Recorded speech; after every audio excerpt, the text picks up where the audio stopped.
Estudo da UFMG destaca a viabilidade de sistemas ferroviários para a exportação agrícola. O estudo acadêmico, muito importante, para nos mostrar o que podemos melhorar no transporte de materiais tão importantes, de produtos tão importantes do nosso agronegócio. Esse estudo é o tema do nosso AgroB, que entra no ar agora.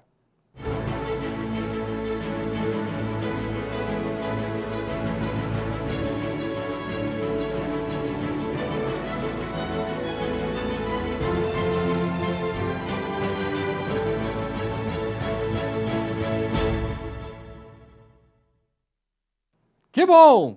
Mas que bom que você está aqui comigo no canal Viver Brasil, canal 527 Claro HD, 9 analógico. Você está acompanhando no youtube.com/canal Viver Brasil. Muito bom ter você aqui com a gente. Você que está na Zona da Mata, em Juiz de Fora, você que está na região leste de Minas, Governador Valadares, você que está na Zona da Mata, está acompanhando a gente aqui em Juiz de Fora. Muito bom, viu? Você está aqui com a gente na região metropolitana, Belo Horizonte, Contagem, Sabará, Nova Lima.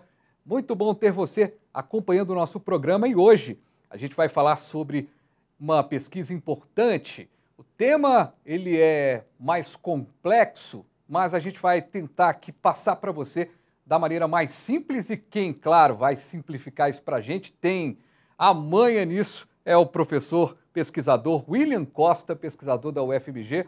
Professor, muito bom ter você aqui no nosso AgroB, o nosso jeito diferente de falar de agronegócio, e hoje falando um pouquinho dessa pesquisa, desse estudo muito importante, divulgado há pouco e com muita importância também para a gente discutir as viabilidades, né? Obrigado mesmo. Eu agradeço a oportunidade de estar aqui demonstrando um pouco o que a gente faz na academia, né? Nesse momento de turbulências aí que a gente está atravessando, é muito importante. Eu agradeço a oportunidade.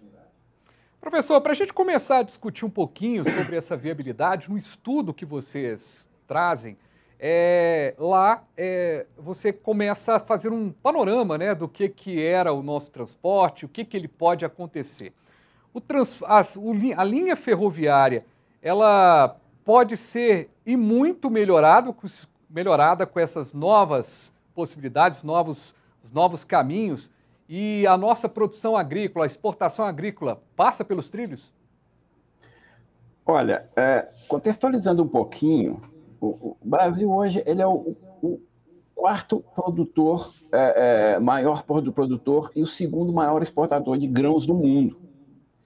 Cerca da metade da produção de soja e milho, que foi o foco do nosso estudo, concentra na região centro-oeste, que fica distante dos portos do sul e do Sudeste, que são responsáveis por 75% da exportação desse produto, né? Isso torna o custo de transporte um desafio crescente, tanto para os produtores quanto para a economia do país. O governo tem no seu planejamento alguns trechos de ferrovias para a implantação, muito embora algumas dificuldades tenham sido encontradas. Hoje, mais de 70% da carga brasileira do transporte passa pelas rodovias. Ontem mesmo foi noticiado que a qualidade, a conservação das rodovias mineiras não são das melhores e transportam o maior volume de carga no Brasil. Existe, sim, a possibilidade e o impacto no transporte por ferrovia, inclusive com os novos projetos, podem acarretar muito a redução do custo, a economia de combustível e redução das emissões de gases de efeito estufa. E aí a gente tem essa questão, o legal do projeto é que vocês pensam no escoamento e também pela sustentabilidade. Não dá para caminhar mais sem a sustentabilidade, né, professor? Não, uma coisa puxa a outra. Veja você, temos aqui um grande projeto do governo, que é a Ferrovia Ferrogrão. É um importante projeto que gera um impacto econômico muito grande, principalmente para o estado do Mato Grosso. Essa ferrovia, ela iniciou seus estudos em 2014 E até hoje não foi feito o leilão, não foi concedido. Por quê? Não obedeceu à legislação ambiental. Não é? Então, caminhar meio ambiente, a sociobiodiversidade, com o progresso, com o transporte, isso é muito importante. Um não pode, não vai contra o outro, não tem que caminhar juntos. Perfeito. Aí, o modelo que vocês trabalharam nessa pesquisa, um grupo bom de pesquisadores da UFMG, eu vou tentar falar aqui, viu, professor? Qualquer coisa, o senhor já pode me corrigir. Otimizanfra, né? Que é o modelo que simula a logística do transporte de soja e do milho no Brasil. Esse modelo que é colocado no estudo coloca a data de 2035, né? A previsão de 2035. Por que 2035 virou um referencial, professor? Muito bem. Esse modelo ele analisa cenários de macrologística nacional para milho e soja, a partir da infraestrutura existente.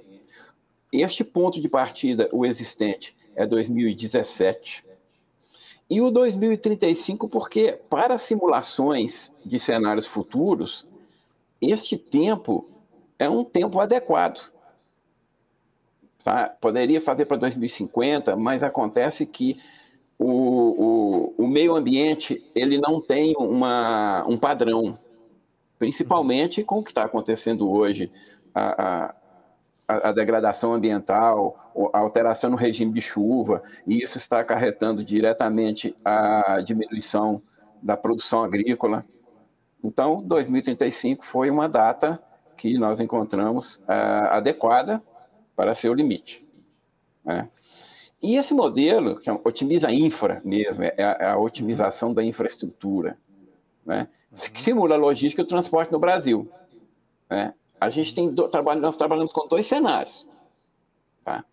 O primeiro cenário, que a gente entende ser o mais importante, é a rota de menor custo de transporte entre os municípios produtores e o ponto de destino, seja ele o mercado interno, seja ele os portos para exportação.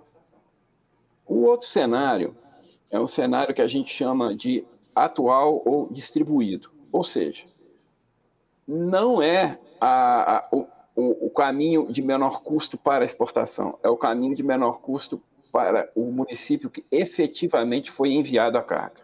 Vou te dar um exemplo. O município de Lucas do Rio Verde vai enviar uma carga para exportação. Muito bem. Como que ele escolhe essa carga para exportação? Se ele escolher o cenário de menor custo, ele vai levar para um porto, por exemplo, de Santarém. Se ele for levar para o porto aonde está registrado que ele efetivamente levou, ele vai para Santos ou Paranaguá, que não é o menor custo. Mas por que ele fez isso? Pelas condições de estrada, pela carga de retorno. Então, nós fizemos as duas simulações. O que aconteceria com o custo do frete se ele levar essa carga para o porto de menor custo? Comparando com o custo do frete para o porto que ele efetivamente levou. É isso que o modelo simula. Dado que nós simulamos a situação que estamos chamando de atual, ano base 2017, com a infraestrutura que temos, a gente consegue incluir nesta malha um trecho projetado, por exemplo, a ferrogrão. E calcula, o modelo dá para a gente o resultado do impacto deste novo trecho no custo geral de transporte. Daí, você tem condições de comparar o custo de transporte com ferrogrão e sem ferrogrão, e consegue calcular os benefícios dessa ferrovia. Isso aí é a parte econômica. E a parte sustentável? Pois é. Acontece que todos os projetos hoje, no Plano Nacional de Logística de 2035, elaborado pela Empresa de Planejamento e Logística do Ministério da Infraestrutura, não considera essa parte socioambiental. Tá? Um exemplo é exatamente a Ferrogrão. O foco é econômico. Quanto que a Ferrogrão vai reduzir no custo de transporte? Tirando carga de um porto do sul-sudeste para um porto do norte, porque está muito falando que o caminho de escoamento da carga agrícola nacional é para os portos do Arco Norte. Né? Então, vai reduzir o preço do transporte, o custo do frete. Todavia, o fluxo de carga nas chamadas rodovias alimentadoras da Ferrogrão pode causar um impacto ambiental ao longo dessas rodovias muito grande, principalmente porque muitas rodovias na região central do Mato Grosso, nas regiões produtoras de soja, são todas rodovias estaduais sem pavimentação.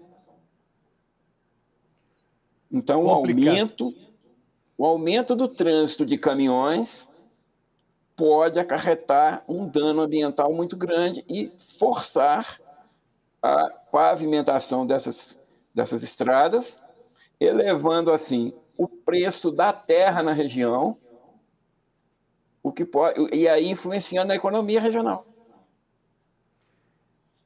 Quando lá atrás, né, professor, se pensava na ferrovia e se desistiu da ferrovia, a gente foi para essa malha rodoviária, a gente entrou num buraco, literalmente, né? Uma situação realmente complexa, né, do que a gente entrou, né? É verdade, mas existe uma saída para isto. Recentemente foi aprovado um marco legal das ferrovias, né?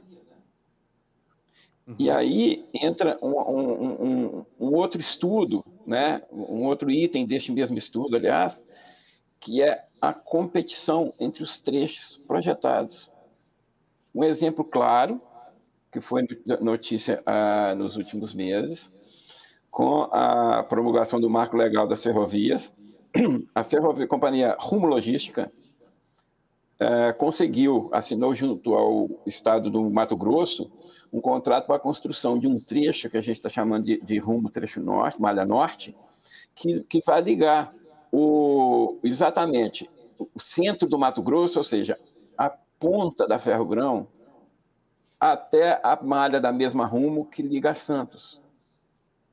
Ou seja, o produtor vai ter a opção de mandar para Ferrogrão e pela Rumo para Santos. E aí fica a interrogação.